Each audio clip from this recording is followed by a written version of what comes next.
The sun dipped below the horizon, casting a golden hue over the sprawling fields of Green Valley Farm. For over a century, the land had been tended by the Harper family, passed down from father to son, each generation adding their own legacy to the soil. At 65, Samuel Harper was the current steward of the land, a man whose weathered hands and deep-set eyes told the story of decades spent under the sun, nurturing the earth that had fed his family for generations. Green Valley Farm was more than just a business. It was a way of life. The farm had stood proudly since 1912, long before the nearby town of Willow Creek had even been a dot on the map. The Harpers had always been respected in the community, known for their hard work, integrity, and the quality of their produce. But things were changing, and not for the better. 2 years ago, the first signs of trouble appeared on the horizon. A new development, Willow Ridge Estates, began to take shape just beyond the edge of the Harper property. The developer, a slick-talking man named Victor Langston, had promised the town council that the new community would blend seamlessly with the rural landscape, preserving the agricultural heritage of the area. Samuel had been skeptical from the start, but he had hoped for the best. At first, the new neighbors seemed friendly enough. Some even stopped by the farm stand to buy fresh produce, commenting on how much they loved the authentic country charm. Samuel and his wife, Margaret, smiled politely, but privately. They wondered how long the goodwill would last. It lasted exactly 6 months. The trouble began when Eleanor Grayson was elected president of the Willow Ridge Homeowners Association, HOA. A former corporate executive from the city, Eleanor had campaigned on a platform of modernization and community enhancement. What that really meant, Samuel soon discovered, was turning Willow Ridge into a picture-perfect suburban enclave, complete with manicured lawns, pristine sidewalks, and strict aesthetic standards. Within weeks of taking office, Eleanor began sending letters to the Harpers. At first, they were polite, suggesting that the farm's equipment was solely incompatible with the community's standards. Then came the complaints about noise, dust, and the unsightly storage of machinery. Samuel tried to brush it off, but his son, Daniel, warned him not to underestimate the new HOA. "These people have money and lawyers, Dad," Daniel said. "They don't understand our way of life, and they don't care." Daniel was right. The next HOA meeting included a discussion about agricultural nuisances Cybele from the community properties. Samuel decided to attend, hoping to find a reasonable compromise. He couldn't have been more wrong. The moment Samuel walked into the Willow Ridge clubhouse, he felt the temperature drop. 20 pairs of eyes turned to stare at him, as if he had tracked mud onto their pristine carpet. Eleanor stood at the front of the room, impeccably dressed in a designer suit, pointing to a PowerPoint slide that showed the Harper's equipment storage area. "This unsightly collection of industrial machinery," she said, "is what our residents are forced to look at while enjoying their morning coffee." Samuel raised his hand and calmly explained that farming required equipment, and equipment needed to be stored.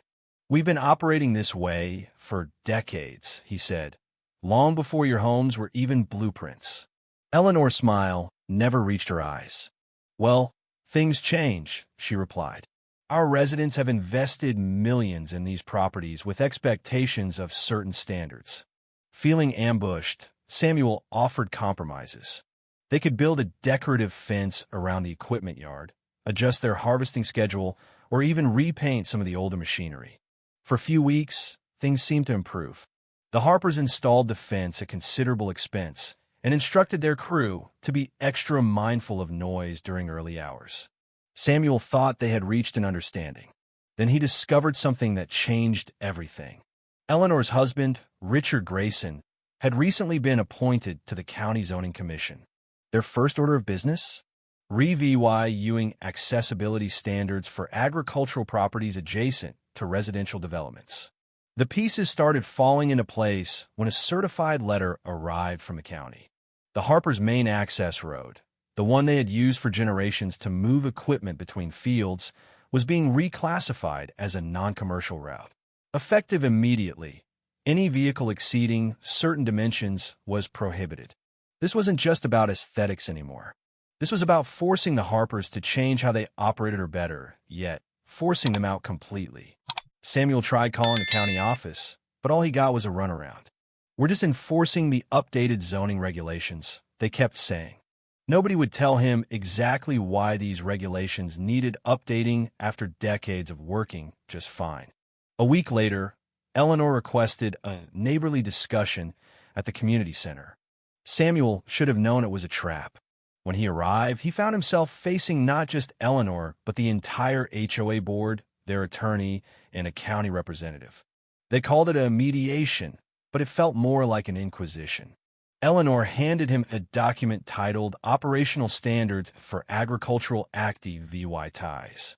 Inside were restrictions that would have made running the farm nearly impossible. According to their reasonable accommodations, the Harpers would only be permitted to operate machinery between 10 a.m. and 4 p.m. "These hours will minimize disruption to our residents," Eleanor explained, "particularly those working from home who need quiet for their Zoom calls." Samuel couldn't believe what he was hearing. "Farming isn't a 9-to-5 job," he said. "We work with the seasons and the weather, not someone's conference call schedule." The county representative, a man half Samuel's age who looked like he had never set foot on a farm, nodded sympathetically before delivering another blow. "We've also received concerns about security," he said. "The workers using your access road aren't residents of Willow Ridge, which creates potential safety issues." Samuel nearly lost his temper. Those workers are the same people who've helped run this farm for years. Some of their families have worked alongside mine for generations. They're not security threats. They're skilled agricultural professionals. The HOA attorney cleared his throat. Additionally, there are insurance liability concerns with non-residential vehicles using roads maintained by HOA dues. That's when Samuel noticed something peculiar. Eleanor kept exchanging glances with the county representative whenever key points came up. Later that evening, his neighbor, Tom, who worked at the county records office, confirmed his suspicions. Eleanor and the representative had met 3 times in private before the mediation. The final page of their document contained the most outrageous demand yet. They wanted Samuel to agree to a community impact assessment before any seasonal work, essentially GIVY in the HOA veto power over normal farming operations. "This is completely unreasonable," Samuel told them. "My family has maintained this land for nearly a century. We've always been good stewards and neighbors." Eleanor's response chilled him. "Times change," she said. "Willow Ridge represents the future of this area. Perhaps it's time to consider whether traditional farming is still appropriate here." Samuel left that meeting knowing exactly what was happening. This wasn't about noise, aesthetics, or security. This was a systematic effort to make farming so difficult that selling would become his only option. Eleanor's real estate background suddenly made much more sense. Willow Ridge Phase 2 would look mighty nice stretching across the Harper fields. The final straw came on a Monday morning in early June. Harvest season was approaching fast, and Samuel needed to move their equipment to the eastern fields. He woke at dawn as usual, only to hear his foreman, Miguel, banging on the door, panic in his voice. "They've blocked the road, boss." Completely blocked it. Samuel grabbed his truck keys and followed Miguel to their access road. What he saw made his blood boil. Concrete barriers had been installed overnight, the kind used for highway construction, completely cutting off the route they had used for decades. A large sign read, "No agricultural vehicles." By order of County Ordinance 47.3. This wasn't just inconvenient, it was potentially catastrophic. They had less than a week to prepare those fields before the optimal harvest window. Every day of delay would cost thousands in reduced yield. Samuel immediately called his attorney, Frank, who had helped them with water rights issues years ago. Frank's response wasn't encouraging. "They've done their homework," he said after reviewing the paperwork. They held a special emergency session of the zoning board last night, minimal notice, bare quorum present. Technically legal, though ethically questionable. Fighting this in court would take months, maybe years. "I don't have months," Samuel told him. "I have days before this impacts my entire season." While they were talking, Eleanor's silver Mercedes glided past the property line. She slowed down just enough to make eye contact through her tinted window. The smug satisfaction on her face told Samuel everything he needed to know about who was behind this midnight maneuver. Back at the house, the entire crew waited anxiously. These weren't just employees. They were people who depended on the farm for their livelihoods. Some had been with the Harpers for decades. Miguel's father had worked alongside Samuel's father back in the 60s. "What now?" asked Carlos, their mechanic, who kept their aging equipment running against all odds. "We can't reach half the property without that access road." Daniel suggested cutting a new path through their western section, but that would mean destroying nearly 50 acres of crops already in the ground. The financial hit would be devastating. For the first time in 40 years of farming, Samuel felt truly helpless. The HOA had calculated their move perfectly, striking at exactly the moment when time was their most precious commodity. They knew the Harpers couldn't afford a lengthy legal battle during harvest season. That night, Samuel barely slept. The faces of his crew kept appearing in his mind, and the weight of 3 generations of family history pressed down on him. By morning, he was no closer to a solution, just more angry and frustrated. Then, over breakfast, his brother, Earl, who had retired from farming years ago but still lived on the property, asked the question that changed everything. "If you can't use your access road," Earl said casually, stirring his coffee, "what roads can you legally use?" Earl's question hit Samuel like a bolt of lightning. If they were forcing them off their traditional access routes, then they had every right to use the public roads like any other taxpayer. The main highway that connected Willow Ridge to the interstate ran right past their property line. Samuel called Frank back immediately. "If we move our equipment on public roads, we're within our legal rights, correct?" "Absolutely," Frank confirmed. "Agricultural vehicles are permitted on most county highways as long as they're properly marked with slow-mo VY-ing vehicle signs and follow safety regulations. They can't stop you from using roads that your tax dollars help maintain." For the first time since this nightmare began, Samuel felt a glimmer of hope. Samuel gathered his crew around the kitchen table. Miguel, Carlos, and the others, and spread out a county map. "They've blocked our direct route," he explained, tracing his finger along their now-blocked access road. "But there's nothing stopping us from taking the long way around, right through the main entrance of Willow Ridge and down Highway 16. Miguel's eyes widened as he caught on. "That's the route all the HOA folks used to commute into the city each morning." "Exactly," Samuel nodded. "And farm equipment has a maximum speed of about 25 miles per hour on public roads, sometimes slower when pulling implements." Carlos, always the practical one, raised a concern. "Boss, that route is 3 times longer than our regular one. It'll burn a lot more fuel, take more time." He was right, of course. This workaround would cost them in fuel, time, and efficiency. But right now, it was their only option to save the harvest. And if it happened to inconvenience certain Willow Ridge residents in the process, well, that was just an unfortunate consequence of their own actions. They spent the rest of the day preparing. Samuel made sure every piece of equipment had fresh slow-mo VY-ing vehicle signs, working lights, and proper safety markings. Their VY-EU'd all relevant traffic regulations to ensure they'd be in perfect compliance. Earl, despite his arthritic knees, insisted on helping. "I want to see Eleanor's face when she realizes what she's done," he chuckled. They worked late into the night, coordinating a precise schedule. There he VYS'd. Slowest equipment would need to move during morning hours to reach the eastern fields on time.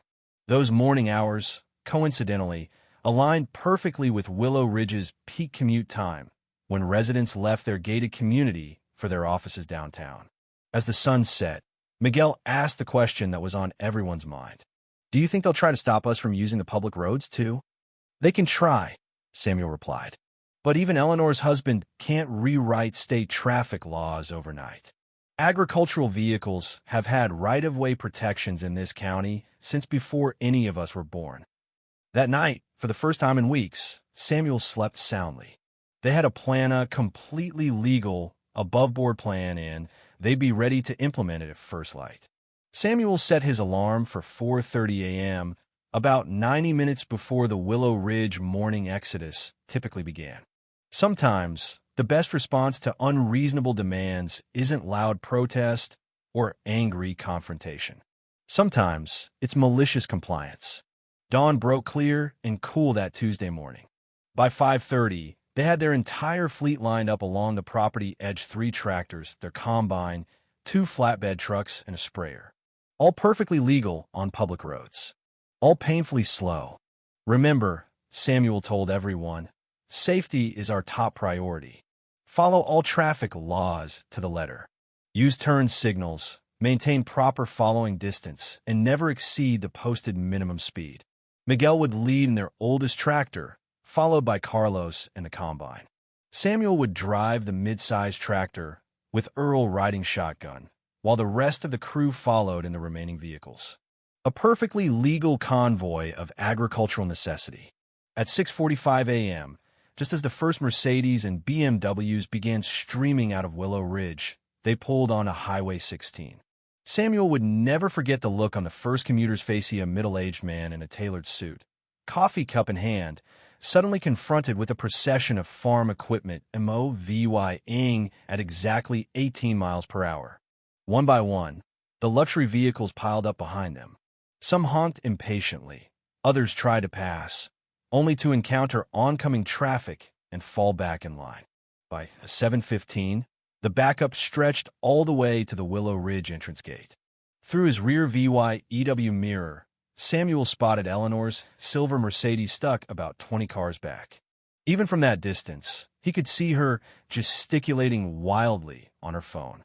Earl nudged him and nodded toward her. "Think she's calling the police?" he asked. "Probably," Samuel said. "But we're not doing anything wrong." Sure enough, a county sheriff's cruiser appeared about 15 minutes later, lights flashing. Deputy Miller, who Samuel had known since he was a boy, pulled alongside and rolled down his window. "Morning, Sam," he said, barely suppressing a grin. "Getting some equipment moved, are we?" "That we are, Deputy," Samuel replied. "Our usual access road got mysteriously blocked off, so we're taking the scenic route today." Deputy Miller nodded slowly. "I heard about that. Any idea how long this operation will take?" "Hard to say," Samuel told him. "With our access road blocked, we'll need to move equipment this way for the foreseeable future. Harvest season, you know." Deputy Miller glanced back at the now substantial line of delayed commuters. "Well, you're within your rights on a county highway. Just keep those slow moving vehicle signs VY Seibel." With the tip of his hat and what looked suspiciously like a wink, he drove off. By 8:30, they'd reached their eastern fields, and the traffic jam had finally cleared. But the damage was done. Dozens of Willow Ridge residents had arrived late to work, including Eleanor, who Samuel later heard had missed an important client meeting. The real surprise came that afternoon. Samuel's phone rang with an unfamiliar number. The caller identified himself as Robert Johnson, an original Willow Ridge homeowner. "I'm not calling to complain," he said, surprising Samuel. "I'm calling to say that some of us think the HOA has gone too far.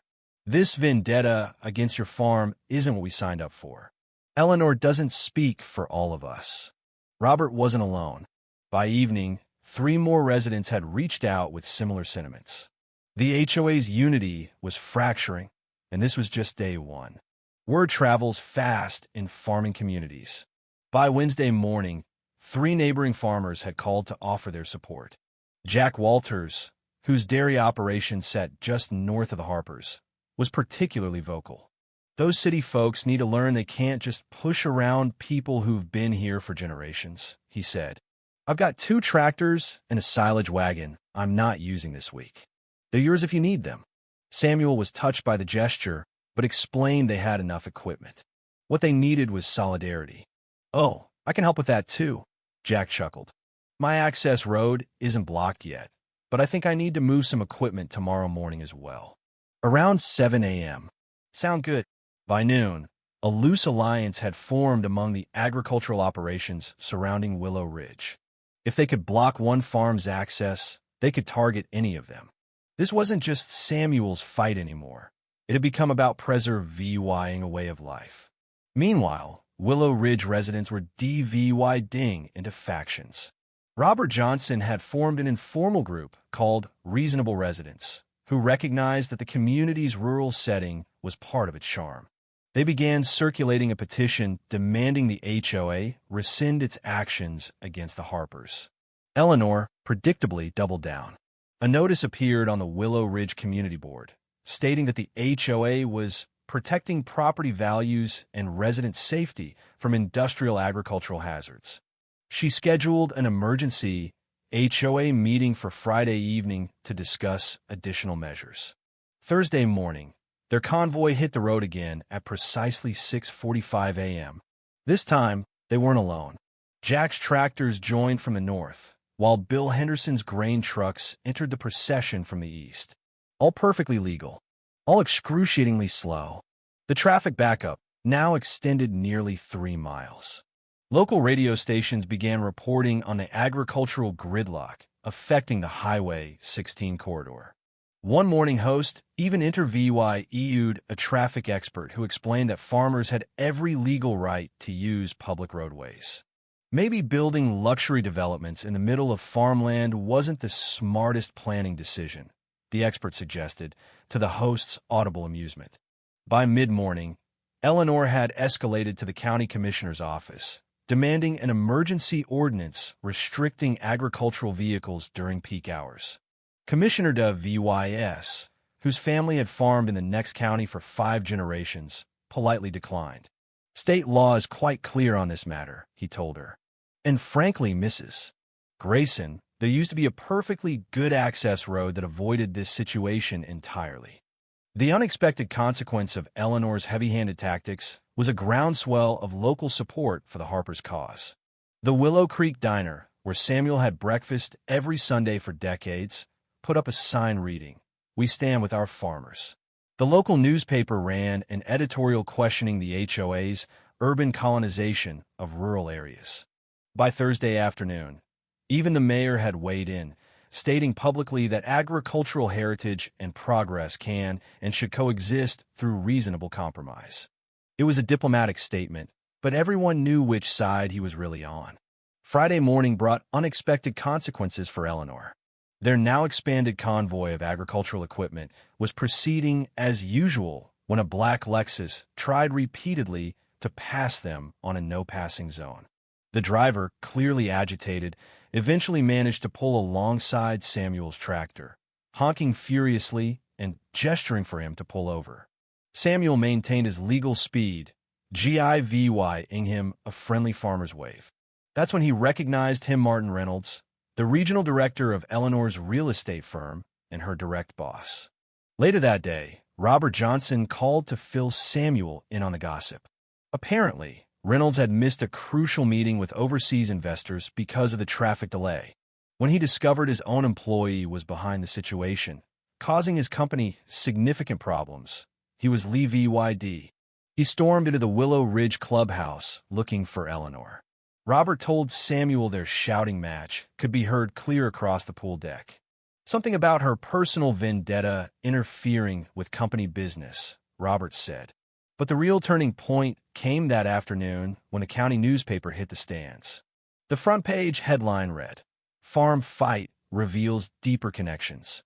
Investigative reporter Sarah Chan had uncovered documents showing that Willow Ridge Phase 2 had been in planning stages for months, with preliminary designs extending directly onto the Harper property.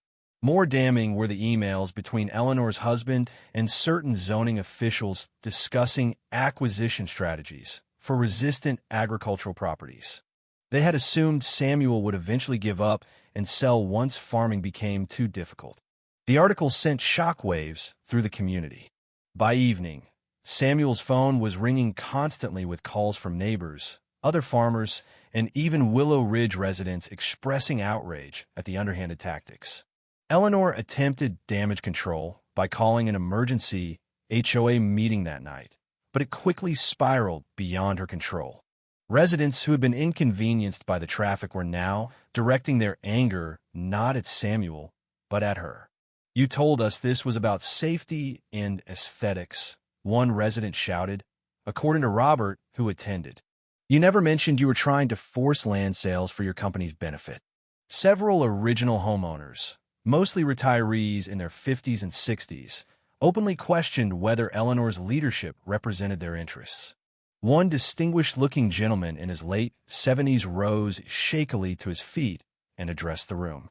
"I bought here because I wanted peaceful country living with modern amenities," he said, "not to be part of some hostile takeover of family farms. My father was a farmer. This community should be ashamed." The meeting ended with a motion to hold an emergency board election the following week, a motion that passed despite Eleanor's objections. Her carefully constructed plan was unraveling, and her position of authority along with it. That night, the mayor called Samuel personally. "Jim," he said, "I think it's time we got everyone together to resolve this properly. County officials, HOA representatives, and you farmers. Monday morning, 9 a.m., at City Hall. Can I count on your attendance?" Samuel agreed, though not without skepticism. After all they had been through, he wasn't about to let down his guard based on one phone call. Monday morning arrived with an atmosphere of tension and anticipation. City Hall's main conference room was packed to capacity. On one side sat the farmers Samuel, Jack, Bill, and others who had joined their impromptu coalition. On the opposite side was Eleanor, looking considerably less confident than usual, flanked by 2 HOA board members and their attorney. The county commissioners occupied the center table, with Mayor Thompson at the head. At precisely 9 a.m., Mayor Thompson called the meeting to order. "We're here to resolve a situation that has disrupted our community for too long," he began. "I expect civil discourse and a commitment to finding a solution that serves everyone's interests." Eleanor's attorney spoke first, attempting to frame the issue as a simple matter of modernizing infrastructure and community standards. His carefully worded statement never once mentioned the blocked access road. When Samuel's turn came, he didn't mince words. "For 97 years, my family has farmed this land without conflict. In 1 week, concrete barriers appeared overnight, blocking access routes protected by decades of legal easements. If this was truly about community standards, why was it done in secret, without proper notice or discussion?" The room fell silent as Samuel held up the newspaper with its damning headline. "And now we know why. This was never about aesthetics or safety. It was about forcing us out to make way for more development." Eleanor's husband, conspicuously absent from the meeting, had submitted his resignation from the zoning commission the previous evening. His replacement, a 78-year-old retired judge named William Foster, spoke next. "I reviewed the documents regarding the access road classification," he said. "The process violated multiple county ordinances regarding public notice and stakeholder input. Effective immediately, I'm reversing the decision pending proper review." Eleanor tried to interject, but Mayor Thompson cut her off. "Mrs. Grayson, EVY Denke, suggests you've used your position to advance private business interests at the expense of established community members. That's not just unethical. It potentially violates county anti-corruption statutes." The color drained from Eleanor's face as murmurs rippled through the room. One of her fellow HOA board members, V.Y. Sibley, moved his chair away from hers. The meeting's most powerful moment came when Harold Jenkins, the original developer of Willow Ridge, requested to speak. At 83, his voice still commanded attention. "I built Willow Ridge to coexist with the agricultural character of this region," he said. The marketing materials prominently featured these beautiful farms as a selling point. What's happened here isn't progress. It's a betrayal of the community's founding V.Y. Shown. By the meeting's conclusion, the resolution was clear.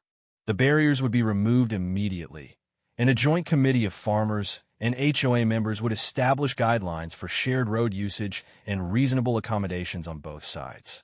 As they prepared to adjourn, Mayor Thompson looked directly at Eleanor. "Mrs. Grayson, this committee will need leadership from the HOA. In light of recent revelations, do you think you're the appropriate person for that role?" The question hung in the air, unanswered. Eleanor gathered her papers and left without another word. The concrete barriers were gone by Tuesday afternoon. The Harpers' access road, used by 3 generations of their family, was open once again. The crew couldn't contain their excitement as they moved their equipment back to their fields the proper way efficiently, without disrupting traffic or burning excessive fuel. Eleanor resigned from the HOA board the following week. The new interim president, none other than Robert Johnson, proved to be a reasonable neighbor who understood the value of cooperation. They established quarterly meetings between farm representatives and HOA members to address concerns before they became conflicts. The most surprising outcome came last month when Willow Ridge launched their annual community festival. They named it the Heritage Harvest Celebration, featuring tours of local farms, including the Harpers. Children from the development now eagerly watch their tractors work the fields, the same equipment their parents once called an eyesore. This whole ordeal taught Samuel something valuable. Standing your ground doesn't always mean digging in your heels. Sometimes it means finding creative ways to show others the consequences of their actions. Those luxury cars stuck behind his slow-mo VY-ing tractors did more to change minds than any argument could have. As for Samuel, he'll keep farming the land just as his father and grandfather did before him. Only now, he does it with a new appreciation for the power of perseverance and the occasional strategic tractor convoy. The fields of Green Valley Farm stretch out under the morning sun, golden and endless. Samuel Harper stands at the edge of his land, watching as his grandson, Ethan, climbs onto the old tractor for the first time. The boy's eyes are wide with excitement, his hands gripping the wheel as if it were the most precious thing in the world. Samuel smiles, a deep, contented smile that reaches his eyes. The fight with Willow Ridge had been hard, but it had also brought the community together in ways he never expected. The farmers had formed a bond that went beyond land and crops.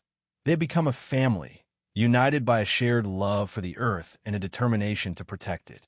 As Ethan starts the engine, the familiar rumble fills the air, a sound that has echoed across these fields for over a century. Samuel places a hand on his grandson's shoulder, feeling the weight of generations pressing down on him not as a burden, but as a gift. "Remember, Ethan," he says, his voice steady and strong, "this land isn't just dirt and crops. It's our legacy. It's who we are. And as long as we stand together, no one can take that away from us." Ethan nods, his young face serious with understanding. He puts the tractor in gear, and together they move forward into the future, into the fields of resistance. If you were the one in this story, how would you react?